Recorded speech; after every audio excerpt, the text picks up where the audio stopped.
All right, so we just got what for me is one of the most exciting Cybertruck leaks, or I don't know if it's exactly a leak, but spec releases, spec discoveries that we've had yet, and that is the outlets in the bed. So there are two NEMA 520 outlets, which can provide up to 20 amps, and there is one NEMA 1450. Yes, that is amazing. That is a lot of power that you're going to be able to pull out of this Cybertruck battery. Now, for me, my cars have always been about utility and efficiency. I want them to be as efficient as possible, and reliable, I guess, is probably up there too.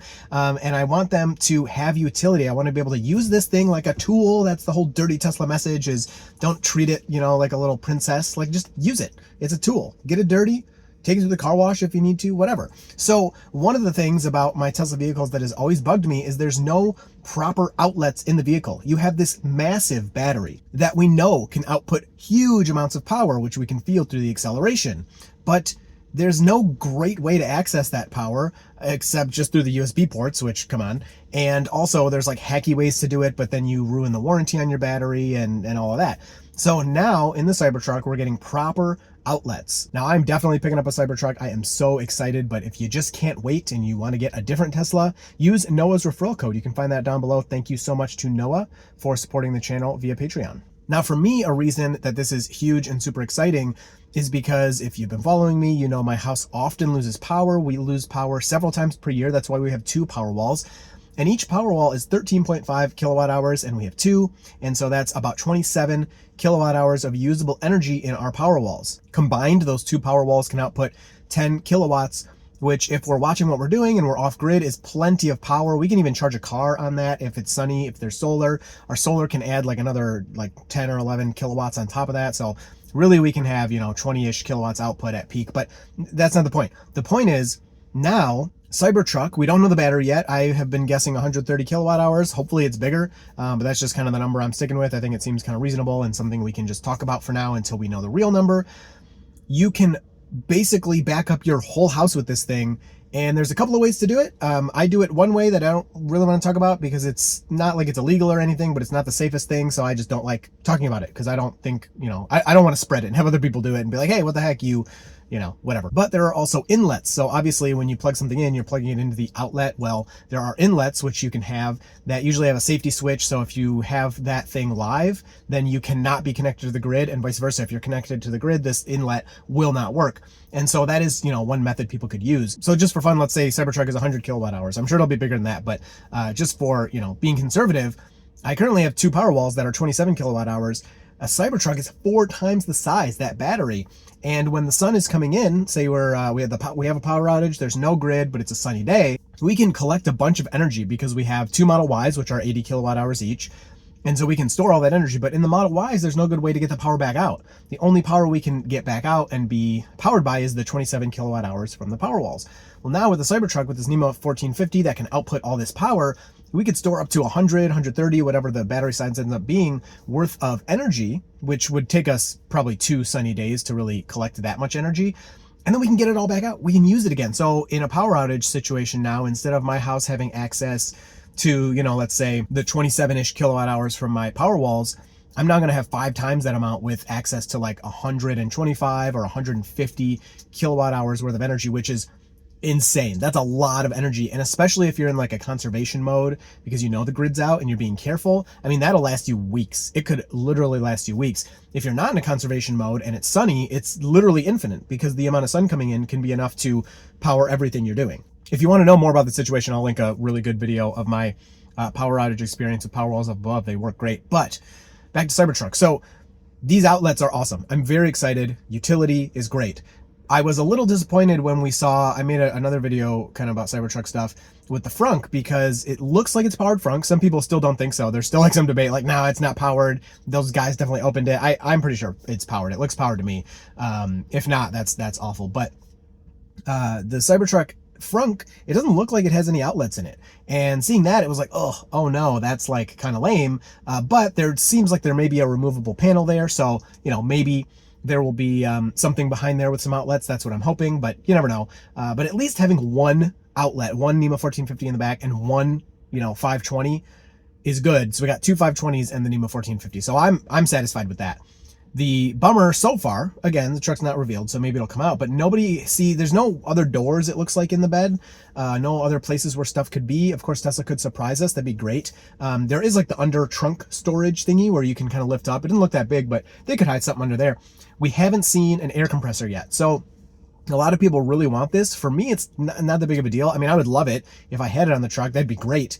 And especially, you know, for off-roading, when you go off-roading, people will let air out of their tires. Their tires are a little more squishy, less chance of getting a puncture, and gives you a little more grip in certain situations. So people like that for off-roading because then they can air down, do their whatever they want to do, and then just plug their truck into their truck and use their own truck. Like in the Rivian, you can do this and put air back in their tires to get going on the road or wherever you need more air. So I would love if it had that. Again, utility is what I want out of all my vehicles. Personally, for me, it's not that big of a deal because I have, you know, those portable air pumps, those work, and then we have, you know, air at home and stuff. But it would be a great feature to have on the truck, especially like think you want to rescue someone else's Tesla, like they run out of charge and then you're like, oh, just come, I'll bring my Cybertruck and plug you in. I mean, you could plug into a Cybertruck for 15 minutes, you know, and have enough range after that to go several miles to get to a bigger charger or whatever. And I mean, imagine, you know, a dead Model Y. If you want to charge it up with a Cybertruck to 25%, which in a rescue situation, that's like way too much. You wouldn't go that much, but let's say you did, or you needed to, you know, that's going to use like 20 kilowatt hours out of the Cybertruck to charge your Model Y. Let's account for inefficiencies. We can say 25 kilowatt hours, probably less than that, but we'll say 25 kilowatt hours. If you have a 50% charged Cybertruck, 25 kilowatt hours out of a 50% charged Cybertruck, which hopefully it'd be charged more than that, is not even going to be like 25% of the Cybertruck. So, you know, you can use 10, maybe 15, 20% of your Cybertruck to give a smaller electric vehicle a ton of range so they can get where they need to go in that rescue situation. So there's so many uses for this NEMA 1450 outlet, you know, also talking about construction sites and people using this on job sites, like having access to all the power out of that battery. Not something that, you know, I really need or use. I mean, you know, I could see using it because there's times where you're working on something like just far enough away from your house, like in your yard or something, that it'd be nice to be able to plug in. I have this really long, it's like 50 foot or maybe it's 100 foot extension cord I use, where there's times I have pulled that thing all the way out of my garage, all the way into the lawn, so that I can work on something over there. Now I can just drive my truck over there and plug stuff in. So that'll be really awesome and really amazing. Now, Rivian does have an air compressor, which would be great, which leads me into the next thing I want to talk about, which is how does the competition stack up when it comes to these outlets? So Rivian is not looking great here, but it's better than every other Tesla vehicle. It has 3 of these 120 volt outlets and they go up to 1500 amps. So they are not NEMA 520s, they are NEMA 515s. And what's nice is you do have one in the bed, but you also have them in the cab and you have an outlet in the gear tunnel. So if you have something in there you want to power, I think they use this for their stove thing. Not that that ever came out, but if it ever comes out, you can plug your stove into that outlet and have power there in the gear tunnel. The interesting thing is each of these outlets need to be turned on manually, and Rivian suggests that you keep them off when you're not using them to help avoid reducing the truck's range. And then when it comes to Ford is actually killing it with all these outlets. Now, of course, again, because it's Ford, they have to change what outlets you have and where they are depending on what trim of the truck you buy. Yeah, great idea, Ford. Let's change all our body panels for all these different trucks all over the place and not have manufacturing efficiencies. Okay, anyway, what's really nice is Ford does have NEMA 520 outlets, so they're a little more powerful than what you find in the Rivian. And you have outlets in the Frunk, you have outlets in the bed, you have outlets in the cabin, and you have a 240 volt outlet in the bed as well. On top of that, Ford has USB ports in the Frunk as well, which is really awesome. So Ford is doing a great job with this. Now we just got to hope for Cybertruck that Cybertruck will actually have some of these outlets inside of the cab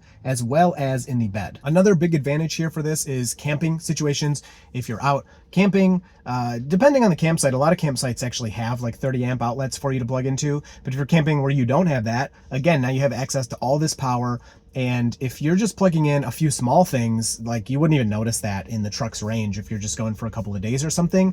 Personally, I might get a lot of flack for this. I'm not a big camper. I kind of like have a job and stuff, so I don't have to sleep outside. That's just me. I know a lot of people like to go camping, so I love the outdoors. That's why I live like kind of in the woods, but I don't want to sleep out there. I want to go inside and use the bathroom and go to bed when I'm done for the day, hanging out in the woods and exploring and doing all that stuff. But anyway, there are just so many different things you can do with these outlets. They'll be with you anywhere you go. And like, to be honest, I think this was kind of given. Like, if Tesla had given us a Cybertruck without any outlets, that would have been awful. But up until now, we hadn't seen it. We've seen this little door, but when it was open, one time we've seen it so far open, it was empty. There's nothing in there. So it's kind of like, okay, are they just going to put an air compressor in there with no outlets, or what are they going to do here? So this is one of the things I am super pumped for and super excited for. Again, mostly for me, for my backup energy situation. That is just going to be like another game changer on top of Powerwalls for us in terms of power outages, especially in the winter when there's like not a whole lot of solar energy. You know, I could drive the Cybertruck to a supercharger that does have power, charge it up, and then drive back home and bring all that energy home. That's another huge advantage of having the Cybertruck able to power my house. The Powerwalls, they can't go anywhere. So if there's no solar, there's no sun coming in, then, you know, I'm screwed. They'll run out. Now, in our 3 years of having Powerwalls, that's never happened. They've never run out during an outage yet, but we've come really close during one wintertime outage. So overall, very excited. Looking forward to hear what you think about this, and I will talk to you down in the comments.